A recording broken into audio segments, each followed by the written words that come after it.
Tuhan Yesus, Allah Bapa kami yang bertata di surga, terima kasih Tuhan buat siang hari yang indah ini Tuhan. Tuhan boleh pimpin sutuan kami, ibadah kami dari awal sampai pertengahannya. Dan Tuhan kami akan belajar daripada firman-Mu, Tuhan dengar firman-Mu, biar Tuhan urapi hamba-Mu yang akan menyatakan kebenaran firman-Mu Tuhan. Berkati juga setiap jemaat-Mu Tuhan, berkati setiap hati kami agar firman-Mu yang taburkan boleh jatuh dalam hati tanah yang baik, boleh bertumbuh dan berbuah berlipat kali ganda. Terima kasih Tuhan Yesus, dalam nama Tuhan Yesus kami berdoa mengucap syukur. Haleluya, amin. Amin. Baik, Bapak Ibu sudah kasih dalam Tuhan, puji Tuhan. Yang ini kita mau belajar dari firman Tuhan. Ya, ini adalah tema yang diberikan dari BPP untuk minggu ini adalah kemenangan dalam peperangan rohani. Diambil dari Efesus 6 ayat 10 sampai 18. Ya, sebelum kita masuk kepada tema mantuan siang ini, saya ingin kita baca dulu satu buah ayat dari Yunus 1 ayat yang kedua. Ya, kita akan baca bersama-sama. 1, 2, 3. Ke Niniwe, kota yang besar itu.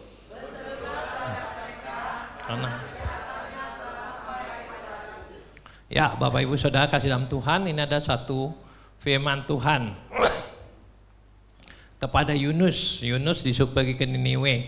Saudara, dalam setiap kehidupan kita, setiap pribadi kita sebenarnya ada satu firman yang Tuhan sampaikan kepada kita, ada satu rencana Tuhan buat hidup kita, ada satu tujuan Tuhan dalam hidup kita, ada satu visi besar Tuhan dalam hidup kita.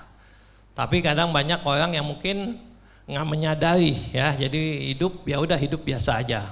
Pada waktu Tuhan berfirman apa dari dalam kandungan sebenarnya Tuhan sudah tahu kita. Jadi setiap orang itu punya satu rencana besar dari Tuhan, satu visi Tuhan buat hidup kita. Namun kadang dalam kehidupan kita ini ada satu peperangan rohani, kita mau ikut rencana Tuhan atau kita mau ikut keinginan kita sendiri. Ya, jadi pada waktu Yunus Tuhan suruh pergi ke Niniwe, mungkin saat itu Yunus dalam pikirannya berperang ya, ada peperangan antara ikutin ke Niniwe atau pilih ke Tarsis ya. Mungkin kalau Niniwe mungkin dia pikir ini kotanya jahat, penduduknya jahat-jahat ya, mungkin nanti kalau ke sana dia jadi susah, jadi menderita ya kan. Mungkin kalau ke Tarsus, mungkin Tarsus kota bisnis, kota hiburan ya kan. Mungkin kalau ke Niniwe mungkin pikiran dia susah, ke Tarsus mungkin senang-senang. Nah itulah mungkin Yunus berpikir seperti itu saudara ya. Mungkin Yunus akan berbeda pandangannya, misalnya kalau Tuhan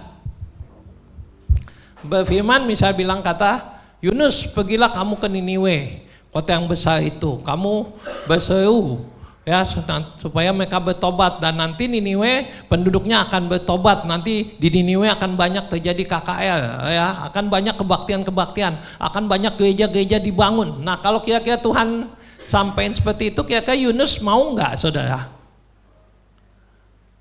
Hah? Enggak mau tetap. Nah, saudara kadang kita lebih memilih ke Tarsus ya kan? Kenapa? Karena mungkin kita lebih mikir, udah mendingan ikutin kesenangan dunia aja, ikutin keinginan kita daripada ikut kehendak Tuhan. Nah ini satu peperangan gitu saudara.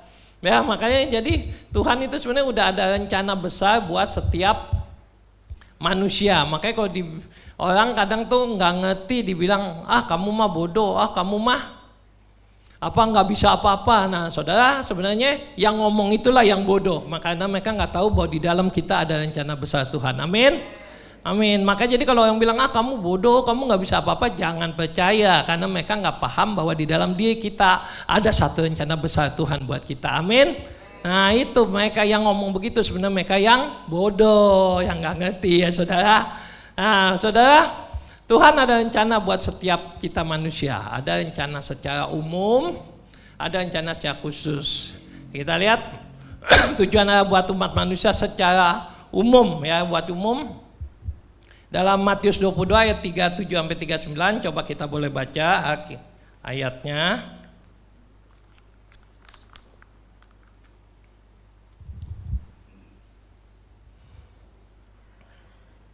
Coba kita baca Matius 22 ayat 37 sampai 39. Yuk kita baca sama-sama biar tahu apa yang utama sebenarnya rencana Tuhan buat hidup kita.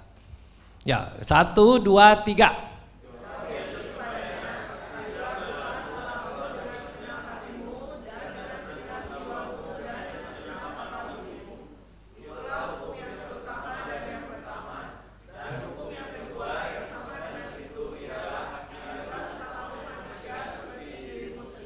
Nah, jadi ada satu hukum yang utama dalam hidup kita apa? Mengasihi Tuhan. Nah, ini sebenarnya inti dari kehidupan kita, yang utama sebenarnya mengasihi Tuhan. Kalau kita mengasihi Tuhan sungguh-sungguh, itu nomor 2, 3, 4, 5, 6 itu sebenarnya udah otomatis akan mengikut saudara. Jadi yang penting utama dulu nih. Jadi kalau utama, kalau udah mengasihi Tuhan sungguh-sungguh, otomatis ayat 2 ibadah, otomatis orang yang mengasihi Tuhan sungguh-sungguh rajin ibadahnya. Lalu nomor 3, Bapak bawa persembahan syukur, persembahan perpuluhan. Kalau orang yang mengasihi Tuhan sungguh-sungguh otomatis akan suka membawa persembahan untuk Tuhan. Ya, kalau 4 apa? Memberitakan Injil. Kalau orang yang mengasihi Tuhan sungguh-sungguh pasti hatinya itu akan bersemangat untuk menyampaikan firman Tuhan, menyampaikan pemberitaan Injil. Jadi kalau orang mengasihi Tuhan sungguh-sungguh bukan semangatnya ngegosipin orang, saudara. Ya kan? Kemudian kalau orang yang mengasihi Tuhan sungguh-sungguh akan menguasai bumi, beranak cucu, akan merawat bumi gitu ya. Padahal sekarang ini kita lihat orang ada yang nggak berpikir untuk apa? Kalau misalnya yang sederhana aja saudara. Kadang kalau lagi di rumah makan atau di kantor, kita lihat ada aja orang yang pakai tisu, pakai dibuang-buang, main seenak-enaknya aja. Dipakai biarin bukan kita ini yang bayar, ya kan? Restoran ini yang bayar, kantor ini yang bayar. Padahal sebenarnya tahu nggak saudara, setiap tisu yang saudara pakai saudara buang itu berapa banyak hutan yang ditebang saudara. Nah itu sebenarnya merusak bumi. Nah itu makanya kalau orang yang mengasihi Tuhan sungguh-sungguh tentu akan berpikir, oh bukan soal masalah siapa yang bayar, ya kan? Bukan soal masalah kita nggak bayar, kantor yang bayar itu, tapi itu adalah salah satu kita merusak bumi. Tapi kalau yang mengasihi Tuhan sungguh-sungguh tentu akan tidak memakai seperti itu, pasti pakainya dengan bijaksana, ya kan? Kemudian selanjutnya ada berbuat baik kepada semua orang. Kalau orang mengasihi Tuhan sungguh-sungguh tentu juga mengasihi sesama manusia. Jadi yang utama intinya nomor 1 adalah mengasihi Tuhan sungguh-sungguh. Jadi sama ini kalau saudara beribadah, bawa persembahan, kasih perpuluhan, ya, nah ini coba kita periksa dulu apakah emang benar-benar dari dasar hati kita untuk Tuhan karena kita mengasihi Tuhan. Ya, jadi yang utama itu adalah dalam hidup kita rencana Tuhan untuk mengasihi Tuhan secara sungguh-sungguh.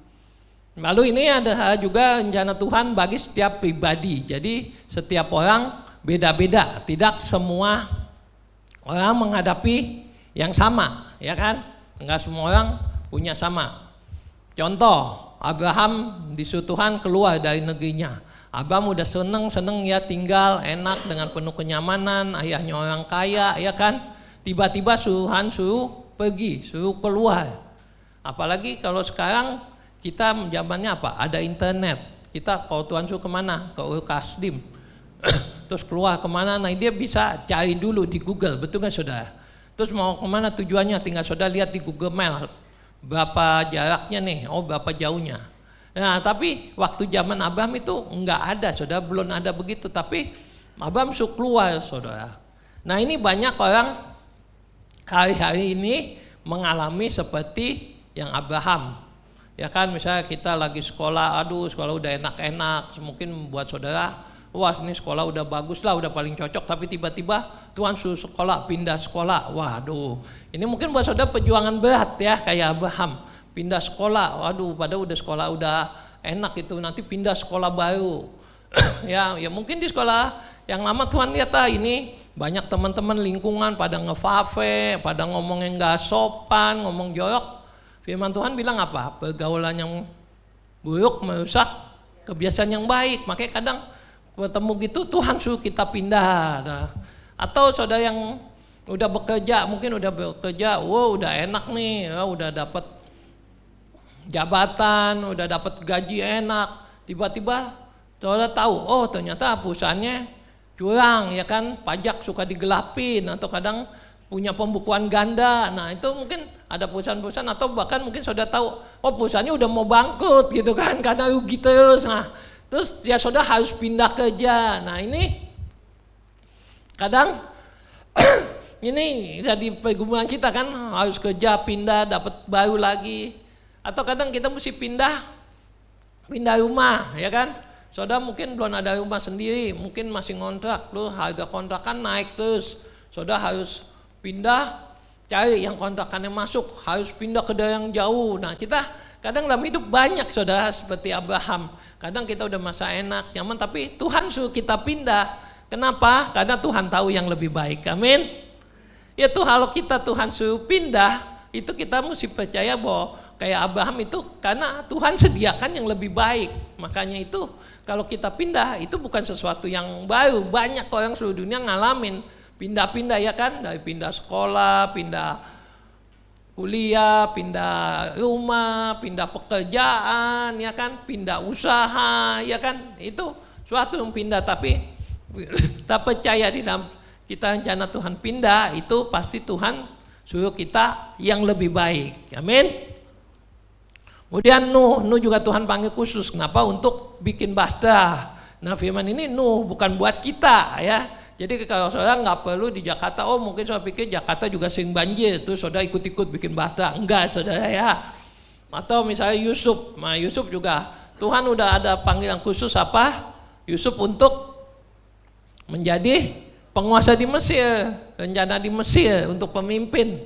Karena apa? Dia mau menyelamatkan satu bangsa, ya kan, bangsa Israel. Nah, si Yusuf ini Tuhan kirim dulu suruh ke Mesir, tapi ini bukan buat kita firman Tuhannya. Karena emang rencananya Tuhan itu buat Yusuf. Lalu Musa ya kan untuk memimpin bangsa Israel.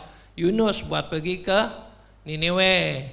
Petrus untuk apa? Berjalan di atas air pada waktu Tuhan suruh berjalan di atas air, itu firman Tuhan kepada Petrus, bukan kepada kita. Jadi jangan saudara nanti pulang ke kolam renang, saudara ikut-ikutan jalan di atas air gitu kan, karena Tuhan bilang suruh berjalan gitu. Nah itu firman Tuhannya kepada Petrus, bukan buat kita. Jadi jangan saudara di kolam renang ikut-ikutan jalan di atas air ya saudara. Nah ya.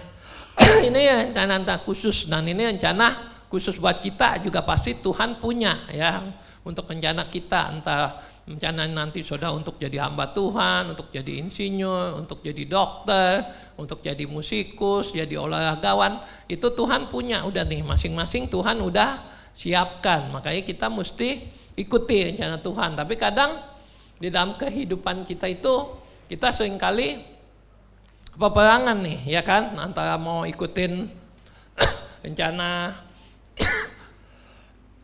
Tuhan atau rencana kita. Mungkin yang rencana kita pikir, wah kalau ikut Tuhan berartinya pikul salib, apa pikul kuk, pikul beban, pikul salib ya kan. Kalau ikut dunia mungkin wah dikasihnya senang terus. Nah ada hari ini minggu kita diberikan tema bagaimana kita bisa memenangkan kemenangan dalam peperangan rohani. Jadi itu satu peperangan rohani, yaitu antara kita mengikuti kehendak Tuhan atau mengikuti kehendak kita ya, seperti Yunus. Mungkin Yunus lagi di Yafo, dia tuh juga mungkin suatu peperangan ya kan, antara dia ikutin kehendak Tuhan atau ikut kehendak kita. Nah, dalam hidup kita mungkin saudara udah banyak juga yang ngalamin di Yafo ya kan, waduh ikuti kehendak Tuhan atau ikut kehendak kita. Nah ini atau mungkin saudara udah ngalamin, waduh saudara ikutin kehendak saudara, lalu Tuhan kirim apa? Angin badai, saudara menghadapi masalah, digoncang besar-besar, saudara sampai dibuang ke laut, kemudian ditelenikan, ya ditelenikan, dimuntahkan ke darat. Nah mungkin saudara udah Yunus udah di darat, udah mengalami banyak goncangan, mungkin masih dalam perjuangan lagi ya kan, peperangan, tetap mau ke Niniwe atau tetap mau ke Tarsus ya kan saudara. Nah dalam hidup kita juga mungkin kita akan banyak mengalami peperangan ya. Kalau menurut dari BPB demikian bahwa kemenangan dalam peperangan rohani, jadi mengikuti kehendak Tuhan itu adalah sebuah peperangan yang harus kita menangkan. Ya, jadi kita mengikuti kehendak Tuhan bukan sesuatu yang gampang-gampang aja, bukan yang mudah-mudahan ya, tapi sebuah peperangan yang harus kita menangkan untuk kita mengikuti kehendak Tuhan, ya kan? Dan Rasul Paulus mengajarkan kepada kita bahwa kekuatan manusia, kalau kita mengandalkan kekuatan kita itu nggak akan cukup kalau untuk kita menghadapi kuasa-kuasa kegelapan ya. Setelah manusia jatuh dalam dosa, nah banyak kuasa iblis menguasai dunia ini, sehingga kita sekarang hidup dalam dunia yang banyak dipenuhi oleh kuasa iblis, sehingga kita membutuhkan kekuatan dari Tuhan untuk kita bisa menang akan setiap peperangan kita ya. Jadi bagaimana kita bisa memenangkan peperangan kita? Kekuatan ilahi, yaitu kita membutuhkan satu kekuatan ilahi, kekuatan dari Tuhan supaya kita bisa terus berjalan sesuai kehendak Tuhan.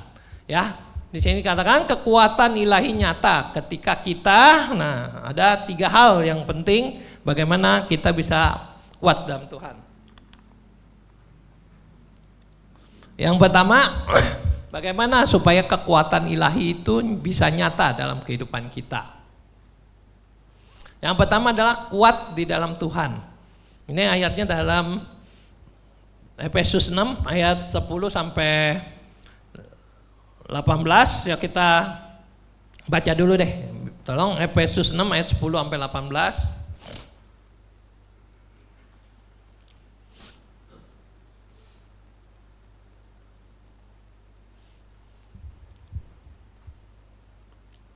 Ya, kita baca gantian ya. Saya baca genap, Bapak Ibu baca ayat ganjil. Efesus 6 ayat 10. Akhirnya hendaklah kamu kuat di dalam Tuhan, di dalam kekuatan kuasa-Nya.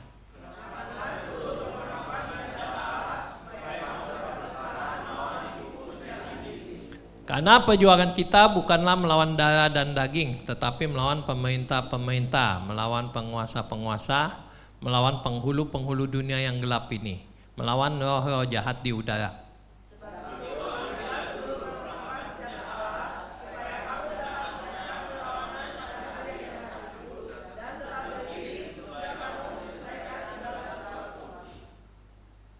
Jadi berdirilah tegap, berikat pinggangkan kebenaran, dan berbaju sirah keadilan.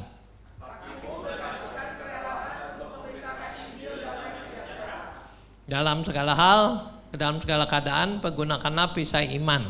Sebab dengan perisai itu kamu akan dapat memadamkan semua panah api dari si jahat.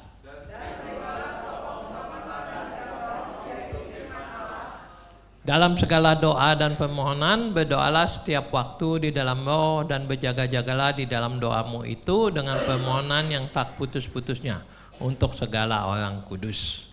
Ya, Bapak Ibu Saudara, jadi yang pertama di dalam ayat 10 dikatakan hendaknya kamu kuat di dalam Tuhan, di dalam kekuatan kuasa-Nya. Jadi yang pertama bagaimana kita bisa menang dalam peperangan rohani, kita harus kuat di dalam Tuhan. Ya, kadang banyak orang bukan mengutamakan kekuatan dalam Tuhan. Banyak orang mengandalkan kekuatan apa? Uangnya. Ya, wah, saya punya uang banyak, aman gitu. Atau ada orang mungkin mengandalkan kekuatan apa? Kedudukan, jabatan, ya kan? Wah, jabatannya tinggi, aman. Atau ada orang mungkin merasa kekuatan backingannya, wah di belakangnya banyak yang backing dia, wah mungkin aman. Atau mungkin ada orang merasa oh kekuatannya dalam pendidikannya, mungkin dia sekolah pintar, ada nah apa sampai S1, S2, S3, mungkin S1, S2-nya juga mungkin berbagai ilmu, wah mungkin dia kuat dalam pendidikan. Tapi semua itu nyata enggak jaminan juga saudara. Saudara mau kuat pendidikannya, sekolah bagus, sekolah favorit, saudara mau punya uang banyak ya kan, simpanan di bank banyak, saudara mau punya kedudukan tinggi, jabatan tinggi, atau saudara mungkin punya dekingan kuat, tapi semuanya itu enggak menjamin saudara. Jadi saudara punya semuanya bagus, ya itu boleh, bukan enggak boleh, boleh aja, tetapi tetap kita harus kuat di dalam Tuhan. Nah ini kekuatan kita adalah di dalam Tuhan, maka kita mesti punya hubungan yang erat dengan Tuhan. Jadi nomor satu adalah kita mesti punya hubungan dulu nih, kita mesti punya hubungan dengan Tuhan, kita mesti dekat sama Tuhan, karena Tuhan itu kekuatan kita ya. menjadi kuat dalam Tuhan artinya apa? Mengakui kelemahan diri kita. Jadi kita itu nggak bisa apa-apa, tapi kita mesti bergantung sepenuhnya kepada otoritas Kristus. Ya, kemenangan dimulai saat kita berhenti mengandalkan kekuatan sendiri. Jadi kita jangan mengandalkan pendidikan kita, jangan mengandalkan kekayaan kita, jangan mengandalkan kedudukan kita, jangan mengandalkan backingan kita, tapi kita boleh mengandalkan kepada otoritas Kristus, mengandalkan Tuhan. Makanya kalau kita banyak berdoa, banyak berhubungan dengan Tuhan, makin lama makin erat kita dengan Tuhan, kita semakin kuat. Nah, semakin kuat artinya kita semakin berhasil memenangkan peperangan rohani kita. Ya, jadi yang pertama kita andalkan Tuhan. Yang kedua adalah kita ini ada ayat dalam Sakarya 4 ayat 6. Sakarya 4 ayat 6. Maka berbicaralah ia, katanya, inilah firman Tuhan kepada Zerubabel, bunyinya, bukan dengan keperkasaan dan bukan dengan kekuatan. Nah, bukan dengan keperkasaan dan bukan dengan kekuatan, melainkan dengan Rohku, firman Tuhan semesta alam. Ya, jadi yang pertama adalah kita kuat di dalam Tuhan. Dan kemudian yang kedua adalah kenakan seluruh perlengkapan senjata Allah. Ya.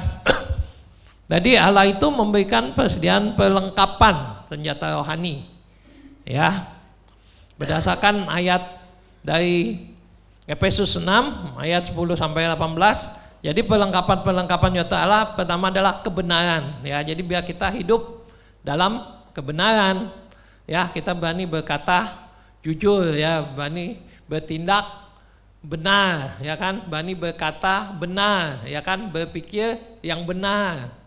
Nah, itu jadi kita harus berani menyatakan kebenaran dan keadilan, harus berani bertindak adil, ya. Kemudian ada kerelaan untuk memberitakan Injil. Nah, memberitakan Injil ini bukan hanya tanggung jawab dari gembala, bukan tanggung jawab pendeta, bukan hanya tanggung jawab penginjil, tapi semua anak Tuhan. Tuhan udah kasih, ya, untuk kerelaan untuk memberitakan Injil. Ya, memberitakan Injil sekarang itu dari BPP dia lebih menggerakkan kepada semua jemaat. Kenapa? Karena katanya kalau memberitakan Injil itu dengan yang satu profesi itu katanya lebih bisa diterima. Katanya begitu, ya. Contohnya apa? Misalnya Cimeni ngomong sama Yudi gitu kan, dia bilang, waduh sekarang lagi susah nih zaman, harga-harga barang naik, bener nggak saudara? Betul. Yudi tahu nggak orang yang jualan kancing yang murah di mana? Kira-kira nyambung nggak saudara? Enggak. Terus Yudi ngomong lagi ke si Golin gitu kan, Lin, iya sekarang susah nih bawang, lagi pada gagal panen, tuh suppliernya banyak yang nggak kirim lagi. Kamu tahu nggak sekarang mau cari bawang di mana gitu saudara? Nah, ini saudara contoh sederhana kalau kita penginjilan dengan orang yang berbeda profesi. Itu seringkali nggak masuk, termasuk kalau pendeta nginjilin misalnya dokter objek gitu kan, atau pedagang-pedagang atau tukang jahit. Nah itu ngomongannya nggak nyambung gitu saudara. Makanya kalian menggerakkan jemaat harus bergerak. Kenapa? Karena kalau sama-sama tukang bawang itu akan nyambung, ya kan. Ngomong dengan tukang bawang, iya betul emang bawang ini lagi susah nih karena mungkin hujannya lagi banyak, panen banyak gagal. Terus jadi sekarang banyak yang biasa kirim, sekarang nggak kirim. Ya kan, iya nih sekarang sedang kebutuhan makin mahal, saya makin susah. Nah saudara jangan ikut-ikutan, iya bener saya juga hidup tambah susah, jangan gitu saudara. Jadi kalau saudara ada orang yang cerita tentang masalah yang sama gitu, saudara bisa, oh iya bener emang saya juga ngalamin. Tapi saya percaya loh sama Tuhan saya, Tuhan Yesus yang akan memelihara saya, walaupun keadaan susah, tapi saya tetap dipelihara Tuhan. Nah kita bisa masuk saudara, ya kan? Kalau misalnya Cimeni ada orang ibu-ibu datang curhat apa, nah itu lebih bisa masuk penginjilan melalui hal-hal seperti itu dibandingkan pendeta datang nginjilin, ya kan? Oh dari si susah dibilang, lu aja nggak ngalamin, coba lu ngalamin kayak yang saya alamin. Nah itu saudara, jadi makanya kerelaan untuk memberitakan Injil itu harus dimulai dari sama-sama semua. Jadi bukan hanya dari hamba Tuhan, pendeta atau gembala, tapi dari seluruh jemaat.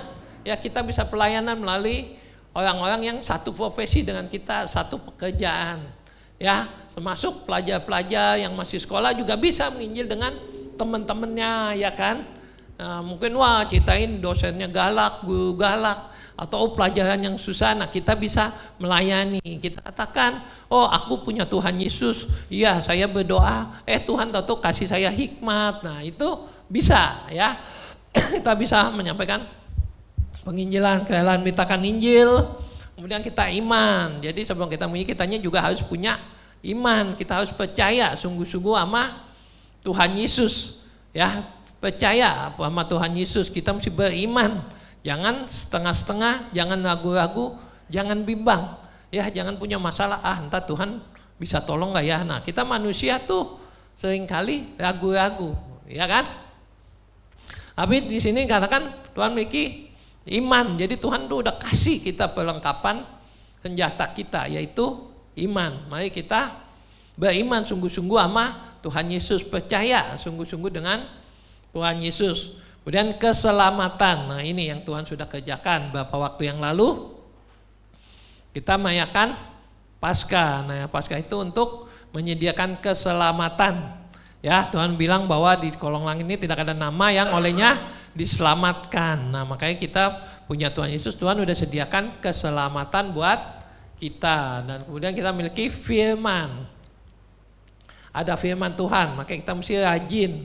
Ya, rajin baca firman Tuhan, ya jangan kita malas baca firman, ya kita baca firman, dengerin renungan, ya kita belajar disiplinkan diri untuk baca firman, ya. Terus kita punya senjata, maka kita harus mengenakan seluruh perlengkapan senjata tersebut. Jadi jangan hanya sebagian-sebagian atau satu aja gitu, enggak, tapi kita pergunakan semua perlengkapan. Nah, ya supaya tidak ada celah buat musuh untuk menyerang. Ya, karena iblis itu seperti singa yang mengaum-ngaum, dia cari celah. Ya, dimana kalau ada celah anak Tuhan dia siap terkam. Nah, itu firman Tuhan.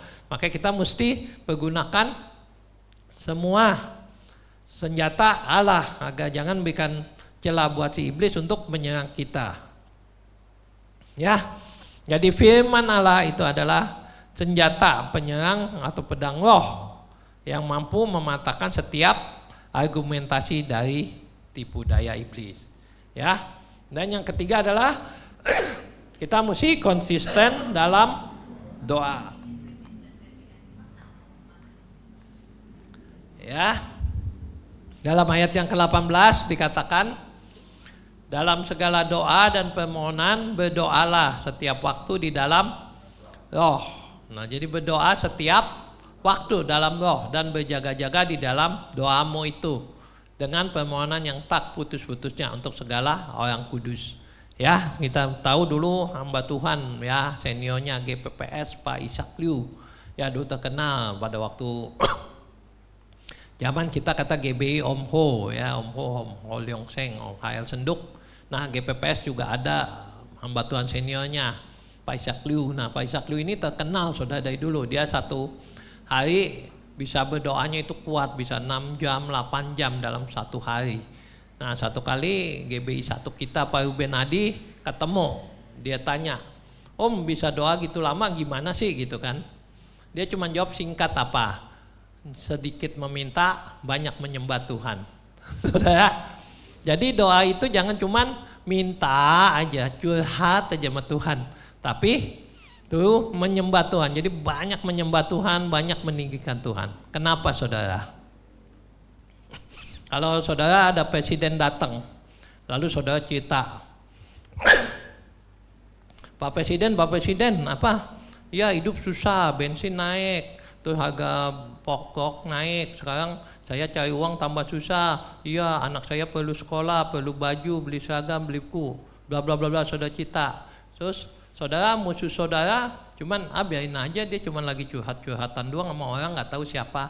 Tapi kalau saudara Pak Presiden datang, terus saudara bilang, nih lihat nih Pak Presiden, dia yang kuasa, yang punya Indonesia, dia bisa tolong saudara, dia bisa apa kesusahan saudara, dia bisa kasih uang, bisa kasih MBG, bisa bla bla bla. Nah kira-kira musuh saudara gimana? Kalau misalnya saudara berdoa cinta sama Tuhan, iblis akan melihat, oh itu mah cuma orang kita lagi curhat sama Tuhan, dia nggak takut. Tapi kalau kita memuji menyembah Tuhan, itu kita mendeklarasikan bahwa Tuhan kita hebat, Tuhan kita besar, iblis takut. Itu saudara, makanya kenapa di dalam kita memuji menyembah Tuhan, kita tuh harus berdoa itu mesti banyak memuji menyembah Tuhan. Jadi bukan banyak ngomong aja gitu. Jadi dikit aja kita ngomong, sampaikan masa saudara, lalu kita banyak puji sembah Tuhan. Kita deklarasikan kebesaran Tuhan. Nah iblis begitu kita deklarasikan kebesaran Tuhan, nah itulah yang membuat iblis takut. Tapi kalau kita cuma ngomong-ngomong aja, iblis cuma pikir, lu mah cuma lagi cerita doang gitu saudara. Nah ini makanya kenapa kita berdoa harus banyak memuji menyembah Tuhan. Ya, doa adalah jalur komunikasi. Nah jalur komunikasi hubungan. Makanya kita perlu memiliki komunikasi yang erat dengan Tuhan, kita mesti memiliki hubungan yang erat dengan Tuhan. Ya, doa itu adalah nafas ya. Nah, kalau istilah ada memberikan nafas hidup. Jadi orang hidup harus bernafas. Jadi orang ini juga harus bernafas. Ya, harus nafas dalam peperangan rohani. Tanpa doa, tanpa perlengkapan senjata, ya kita menjadi tidak berdaya. Tapi kalau kita pakai semua perlengkapan senjata kita rajin berdoa, kita kuat di dalam Tuhan. Nah, itulah Tuhan yang memampukan kita untuk berdaya menghadapi setiap masalah, tiap persoalan, tiap tipu muslihat hidup iblis ya. Berdoa setiap waktu di dalam roh menjaga kita supaya kita tetap waspada dan terhubung dengan rencananya Tuhan, dengan strategi Tuhan. Konsisten dalam doa menunjukkan kerendahan hati kita bahwa kita membutuhkan intervensi Tuhan setiap hari. Ya, maka itu marilah kita tetap konsisten dalam berdoa ya. Baik, simpulannya Tuhan itu punya tujuan, punya rencana buat setiap kita ya. Namun iblis berusaha supaya kita keluar, tidak mengikuti rencana Allah, tapi mengikuti rencana kita sendiri ya. Supaya kita tetap bisa hidup dalam rencana Tuhan, kita harus yang pertama kuat di dalam Tuhan ya. Ini yang paling penting ya, kuat dalam Tuhan, mengasihi Tuhan sungguh-sungguh. Kedua adalah mengenakan seluruh perlengkapan Allah. Ya, menggunakan seluruh perlengkapan Allah, jangan sebagian. Dan ketiga adalah tetap kita konsisten dalam doa kita. Ya, demikian firman Tuhan. Baik, kita akan untuk kepala, kita naikkan dulu satu pujian yang tadi. Ku mau setia sampai akhirku, bersyukur kau memilikiku.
Bersyukur sebab kau memilikiku.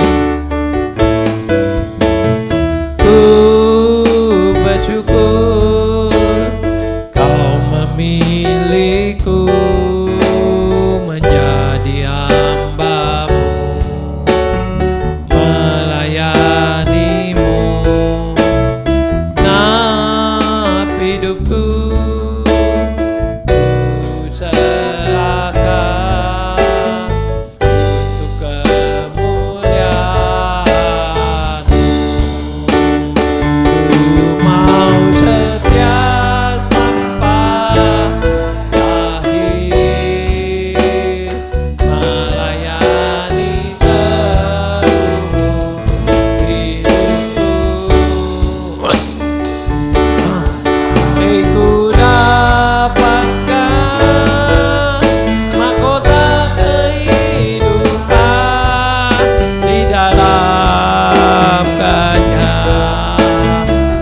Engkau setia sampai akhir. Saya undang kita jemaat bangkit berdiri, setia sampai akhir, melayani